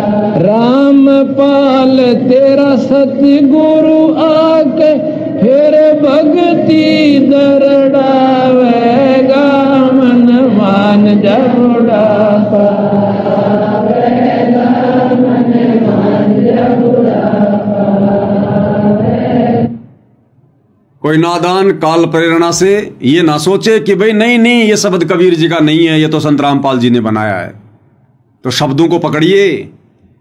इस शब्द में क्या कहा जा रहा है? भाई जल्दी ले ले नाम गुरु का, तुझे मनुष्य जन्म मिल जाएगा। और रामपाल तेरा सतगुरु आके तन फिर भक्ति दरड़ावेगा। अरे अब सतगुरु रामपाल जी के अलावा और कौन सा रामपाल आएगा जो भक्ति दरड़ाएगा? वर्तमान में तो नाम दे रहे हैं सतगुरु रामपाल जी कि जल्दी ले ले नाम गुरु का, तुझे मनुष्य जन्म मिल जाएगा। और रामपाल तेरा सतगुरु आके, तो सतगुरु रामपाल जी कहेंगे क्या कि रामपाल तेरा सतगुरु आके? आगे और भी कोई रामपाल जी आने हैं क्या? तो ये शब्द कबीर जी का। अब भाई और बहनों, कबीर जी ने तो 36 अरब या कितनी वाणियां बोली हैं परमात्मा ने चारों युगों में। 36 अरब ज्ञान हम भाग्या, मूर्ख जीव का एक न लाग्या। तो ना जाने कितने शब्द परमात्मा ने गाए हैं। अब उन शब्दों को वर्तमान में कौन बता सकता है? जो स्वयं कबीर है। तो ये बहुत बड़ा एक प्रमाण है कि हमारे गुरुदेव भगवान कौन है। स्वयं कबीर भगवान है जिन्होंने 650 साल पहले शब्द के माध्यम से आप और हम नीचों को, 64 लाख वाली आत्माओं को चेताया था कि नालायकों, तुम पार तो नहीं हो पाओगे क्योंकि तुम अपने गुरु को परमात्मा नहीं मान रहे। तुम मुझे केवल एक गुरु मान रहे हो, मानुष मान रहे हो। केवल झूठा ढोंग करते हो कि हमारे गुरु जी परमात्मा है, कबीर जी भगवान है, भगवान है। 64 लाख की परीक्षा ली थी, सब फेल हो गए। तब परमात्मा ने कहा था, अरे जल्दी ले ले नाम गुरु का, तुझे मनुष्य जन्म मिल जाएगा। कि नालायकों, अब तुम्हारे ऊपर रहम कर देता हूं मैं, क्योंकि भगवान दयालु होते हैं। जो मैं पूत कपूत हूं बहुर पिता को लाज। बाप अपने बेटे की गाली खाकर, मार पिटाई खाकर भी हमेशा उसके हित की सोचता है। अब ये तो परम पिता हैं भाई, दयालु हैं। तो इन्होंने फिर भी यही कहा कि नालायकों, मेरे से नाम ले लो फटाफट, ये प्रथम नाम ले लो, 5 मंत्र, इसके जाप से तुम्हारे को मनुष्य जन्म मिलते रहेंगे। और जब कलयुग की बिजली पीढ़ी आएगी, उस समय रामपाल तेरा सतगुरु आकर तन फिर भक्ति दरड़ावेगा। तो कबीर और रामपाल यदि अलग अलग हैं, तो कबीर इतना कमजोर है क्या जो रामपाल जी को भेजना पड़ा भक्ति दरड़ाने के लिए, और 650 साल पहले खुद भक्ति नहीं दरड़ा पाया? तो कबीर जी स्वयं रामपाल जी के रूप में धरती पर वर्तमान में आए हैं। ये आप और हमारा परम सौभाग्य है। और ये सारे प्रमाण, ये सारे सबूत परमात्मा इसलिए सत्संगति के माध्यम से खुलकर सामने रखवा रहे हैं, ताकि अब की बार हम वो गलती करने से बचें जो गलती हम गुरु को मानुष मानकर युगों युगों से करते आ रहे हैं, जिसके अभाव में परमात्मा मिलने के बाद भी हम मोक्ष से वंचित रह जाते हैं। तो भाई और बहनों, बहुत बड़ी दया है, बहुत बड़ी मेहर है पूज्य गुरुदेव भगवान की। असीम छप्पर फाड़ दया कर रखी है गुरुदेव ने सत्सेवक भाई बहनों पर। इस घोर कलयुग में परमात्मा अपनी पहचान करवा के दिन रात अपनी महिमा करवा रहे हैं, तन मन धन से भक्ति करवा रहे हैं परमात्मा। और आज गुरुदेव ने अपने सत्सेवक बच्चों को इस कदर दृढ़ कर दिया है कि ब्रह्मा विष्णु महेश तो क्या, साक्षात काल भी धरती पर आकर डराना चाहे, भयभीत करना चाहे, कितने रूप बनाकर, कैसा ही रूप बनाकर हम सत्सेवक भाई बहन टस से मस भी नहीं होने वाले, टस से मस भी। और यही दृढ़ता एक दिन भाई और बहनों हमारे को शतलोक में ले जाकर बैठा देगी। तो पूज्य गुरुदेव भगवान के आशीर्वाद से आज की साथ संगति में केवल इतना ही। कल परमेश्वर रजा करेंगे तो फिर सतगुरु महिमा में उपस्थित होंगे। तब तक परमेश्वर हम सबको आज्ञा दे, सद्बुद्धि दे, आशीर्वाद दे, हमारा मार्गदर्शन करे। बंदी छोड़ सतगुरु रामपाल जी परमेश्वर जी की जय हो।